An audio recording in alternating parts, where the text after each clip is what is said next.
Hello everyone, welcome back to FFG Live. My name is Evan Johnson, and I'm joined here today by none other than Phil Henry. Hello. Lead designer on Arkham Horror, the board game. Is that correct? Yep, developer. Okay, sorry. Lead developer. It's a small difference. But an important distinction. Yes. If someone does not know, perhaps, what is the distinction between a designer and a developer? Typically, the designer comes up with the core game systems, and the developers just figure out new wacky stuff to do with that engine that's there. Sure, because you were not one of the original creators of Arkham Horror, but you now develop all kinds of content for it. Yeah. Awesome. Well, we're here today to announce the next new expansion for Arkham Horror, which is the first large box expansion. Mm-hmm. It's called Under Dark Waves. Yeah. Can you explain this expansion for me in a nutshell? As you might guess from the cover art and the title, we're going coastal for this one. Arkham goes Hawaiian. Not really. So it's our first chance to get outside of Arkham itself and see some of the surrounding countryside. We're going to Innsmouth and to Kingsport. The eagle-eyed viewers might be able to spot Innsmouth Head and the strange high house up there on the cover, as well as our formidable Mother Hydra right there in the front, threatening the sea change and her loyal crew. Yeah, absolutely.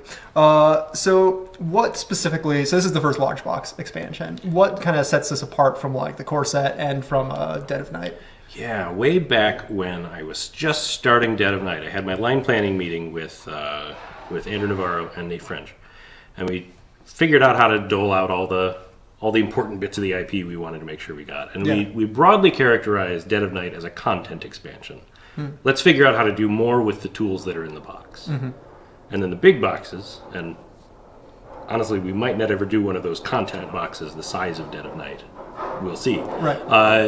The big boxes are the mechanical expansions. Let's invent more tools to put in that box. Yeah. And then figure out what weird stuff we can do with them. Yeah. And so that's a big part of what Dark Waves is. It's not just more of what you already have, but also new things and new ways to play with everything. Sure. Can you get a little bit more into how you're planning to add new depths to the core gameplay of Arkham Horror with this expansion? Yeah, so I knew I wanted another way to handle Doom. We have outbreaks and we have anomalies in the core box. Yeah. And those make for, to me, very satisfying game loops, but the system is open enough that we have other things we can do. There's a suggestion in the core box. Well, you don't have to do one of these two things. So I knew I wanted an alternate Doom mechanic in there. I knew I wanted to travel. While Arkham Horror is always going to be on that city scale and focused on Arkham, there are other locales in the mythos that I wanted to make sure we got to explore and kind of set the template for how that exploration might work. Obviously, taking the train to Kingsport is going to be a little different from hopping in a portal and going off to Rillier or to other worlds, which we're not getting to in this box. Right. But it sets kind of a template for what it means to leave Arkham, what kinds of things you're going to be doing. Sure. So we can expect perhaps more exploration of that kind of Lovecraft country, that Massachusetts sort of definitely area, on my list. Rather than we're going to Egypt, right. Or what have you. So if I can digress a little bit and talk about scale. Yeah. There's a lot of comparison about the games in the Arkham Horror line. And I think what sets each of them apart is that notion of scale. Arkham Horror is our baseline. It's the city scale. Story events tend to take place over days. Eldritch is bigger. It's the global scale. And so you're going everywhere. That storyline takes place over weeks. Mansions is a single building, and it's hours. And then the LCG, while it lets you go to all kinds of crazy places, to me always feels like a much more intimate, personal scale. So that's just... The LCG is focused on the investigator. And Mansions gets a little bit bigger, and then Arkham gets a little bit bigger, and then Eldritch gets the whole world. Right. I suppose in theory we could eventually do Galactic Horror, and then we're jumping between you heard multiple it here first. planets. So that's awesome. So Arkham is Arkham, and it's called Arkham Horror. The city's always going to be there. We're never going to just go hog wild and go somewhere else. That's not what this game is. I would love to explore what those other places, those remote locations, the expedition to the mountains or the Egypt or all those things would look like. They just aren't Arkham Horror. Those are the broader Arkham files. Right, right.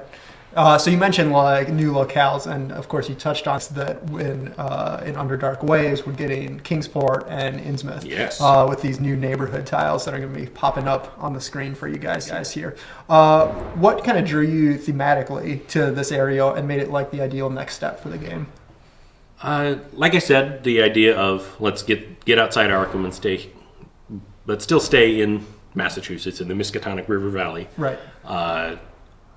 They're so iconic. I didn't want to wait on them. I wanted to get there and see what they were like.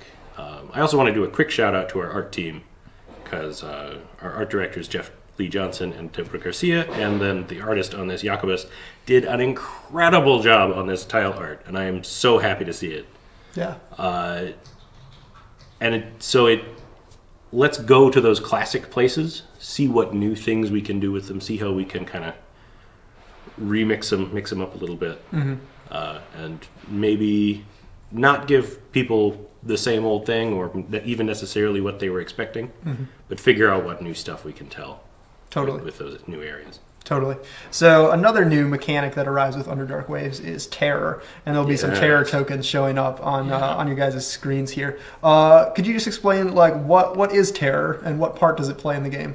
Terror, like I said before, the game system gives us a way to see how doom spreads beyond outbreaks and anomalies. Terror is the third doom mechanic that we're going to have in the game.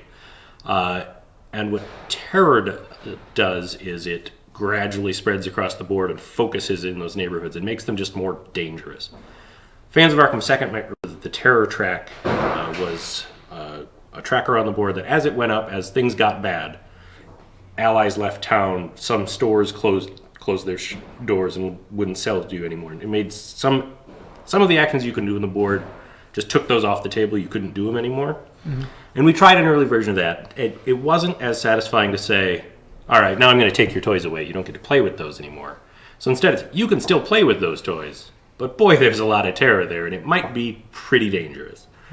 So terror, if there's a lot of terror in your neighborhood, you're going to get a terror encounter before you get your regular one. And those are scenario specific, and their effects will change, but there will always just be, the more terror there is there, the worse it's going to be. It might be, in one scenario, it might be you're taking damage or spawning monsters. In another scenario, it might be you're placing doom elsewhere on the board, and your attempts to get what you need out of that encounter are making things worse somewhere else. Sure. So there's different terror decks that kind of come with the scenarios, and not every scenario necessarily. Right, just like not every scenario uses anomalies, not every scenario is going to be terror. Sure. What went into kind of like the design and development of the terror mechanic, and how do you see it interacting with Doom? So it interacts with Doom the same way that outbreaks or anomalies do. As too much Doom builds up in one neighborhood, there's a release valve. Some of that Doom will go away. Some of it will go on the sheet where you don't want that. And then you'll also spread terror in that neighborhood and just make things a little bit worse for yourselves if you let that get out of hand. Like I said, we looked at different ways for that terror to manifest, from replacing your encounter with this terror thing or locking out some action you could do there. And those ideas had legs, and we might come back to them, but what we settled on was this idea of terror hit too much here in Innsmouth Harbor, so I'm going to attach a card to it. And now if I want to have an encounter there, I have to encounter that terror card first. They're laid out like those anomaly cards, but obviously they're looking at the terror tokens in your space, in your neighborhood. And it can quickly become more dangerous as more terror is on the board. Just a couple terror might not be too bad. Might just be make a test or take a little bit of damage. More than that, it could be spawning monsters or taking a lot of damage. And then you might not want your encounter, because maybe trying to get that clue is a little riskier now that you've taken your hits getting in there. Right. So it changes that decision making in the threat assessment. For sure. So I see a question here in the chat from Iridium.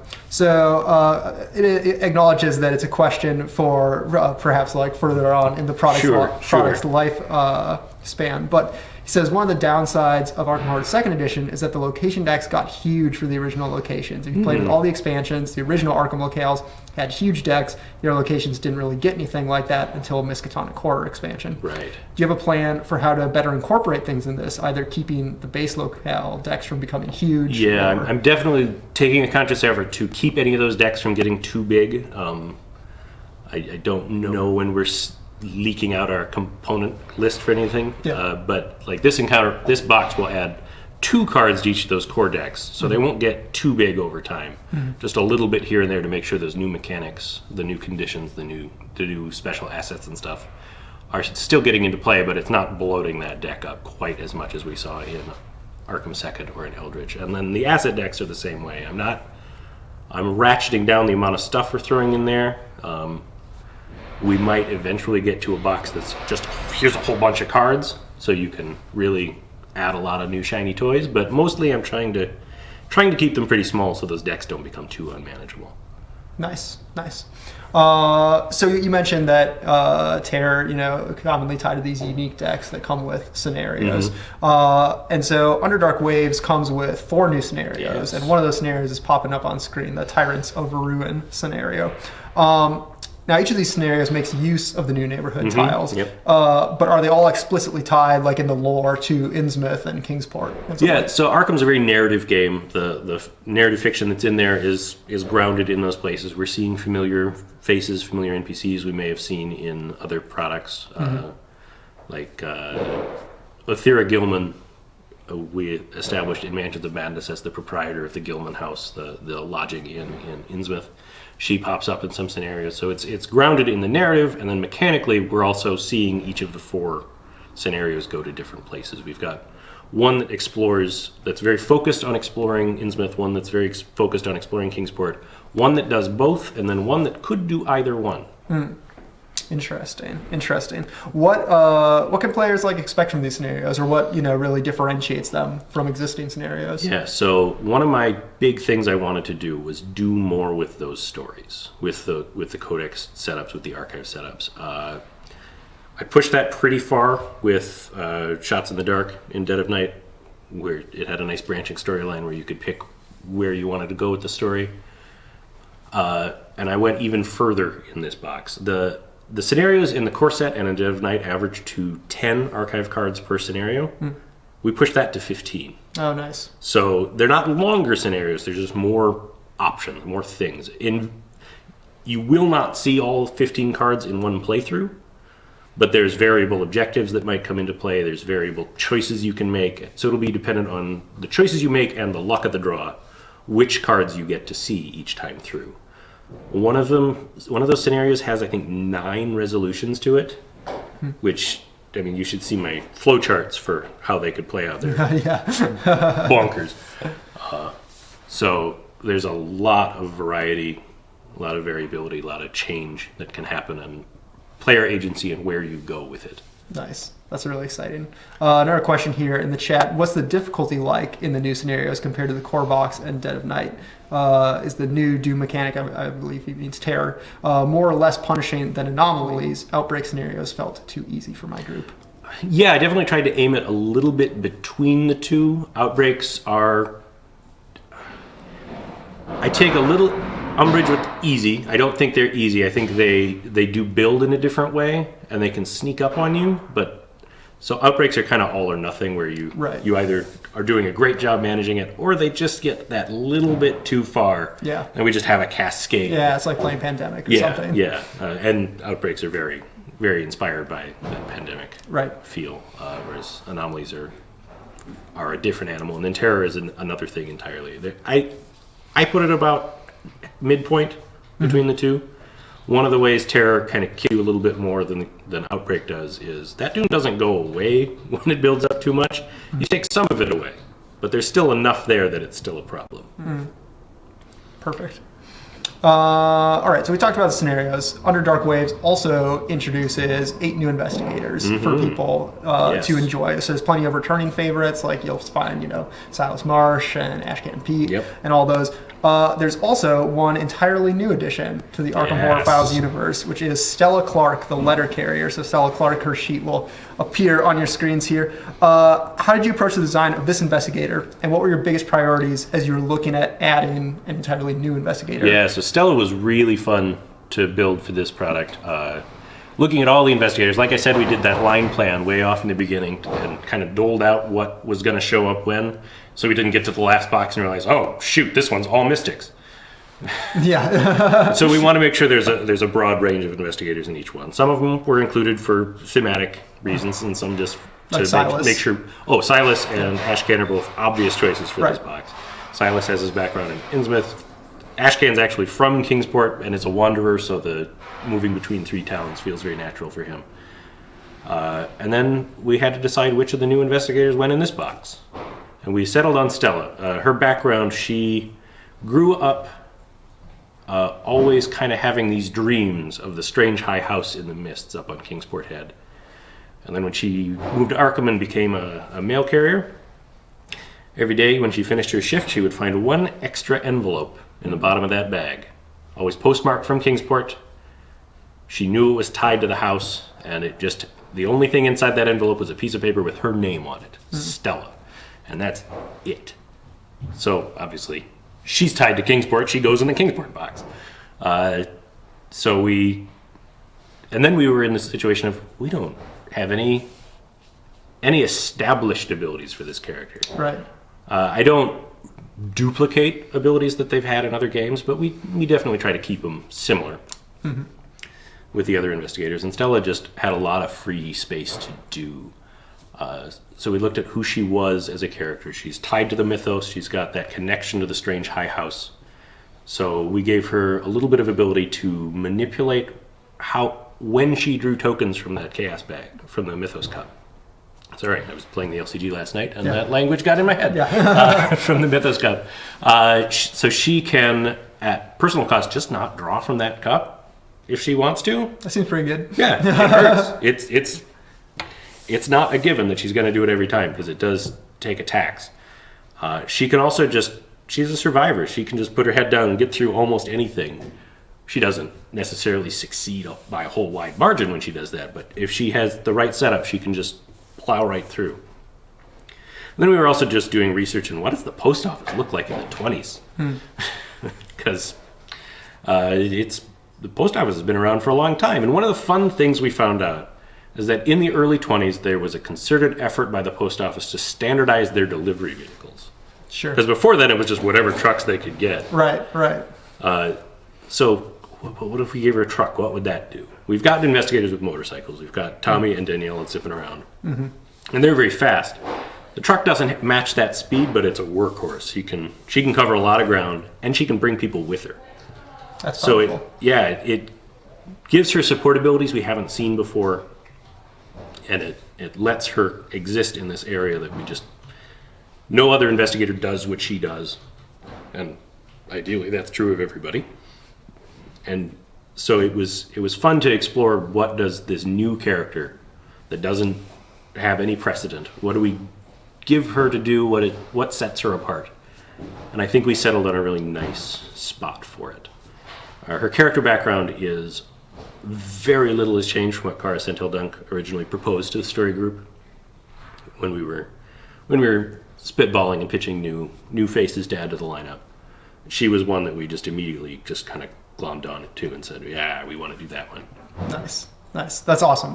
I'm really excited to see her hitting the table and getting into the action in this, and maybe in other games. It was so good to see her art come back, and Alexander Karsh again. Just our team really just nails it every time. Yeah. Oh yeah. Absolutely. A question on kind of travel here. How will we move to and from the new locations? Will it be easier to get to and from the towns than it was in second edition?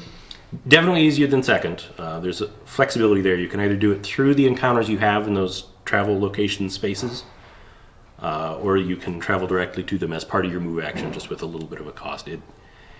it's not as onerous as it was in second, where you have to go to the train station, you have to pay the money, and you have to. It was a big part of your turn. It was easy to ground up. Just your job is to be in Innsmouth and make sure it doesn't get too on fire, while the rest of us run around and do everything else. Right. And so it's a little easier to move between them. Not so easy that it's trivial. You definitely have to work at it a little bit if you overextend and don't leave yourself the resources to get back. But it should be easier than second. Sure. Excellent.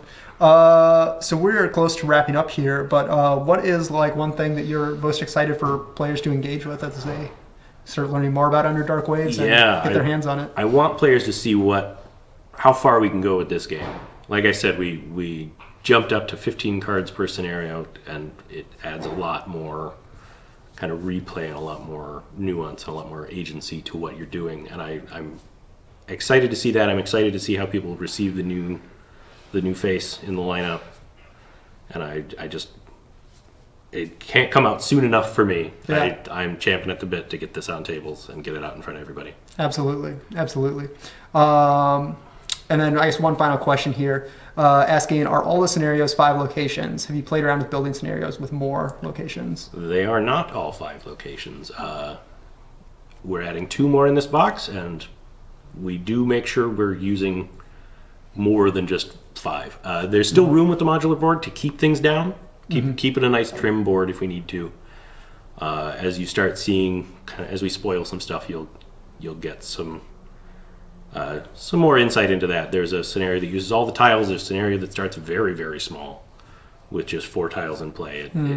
The modular board lets us play around a lot with that, and it's really exciting to see how we can push it and what we can do.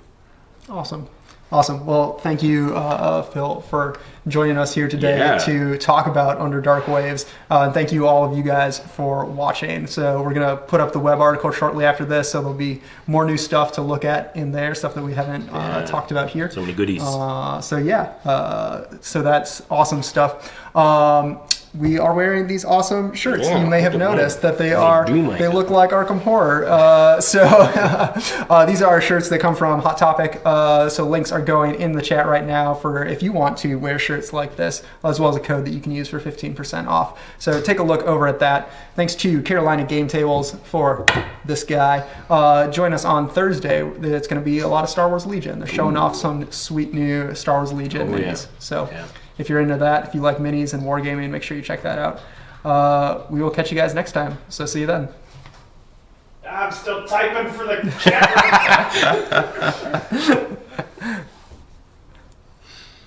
Any second now, we'll be...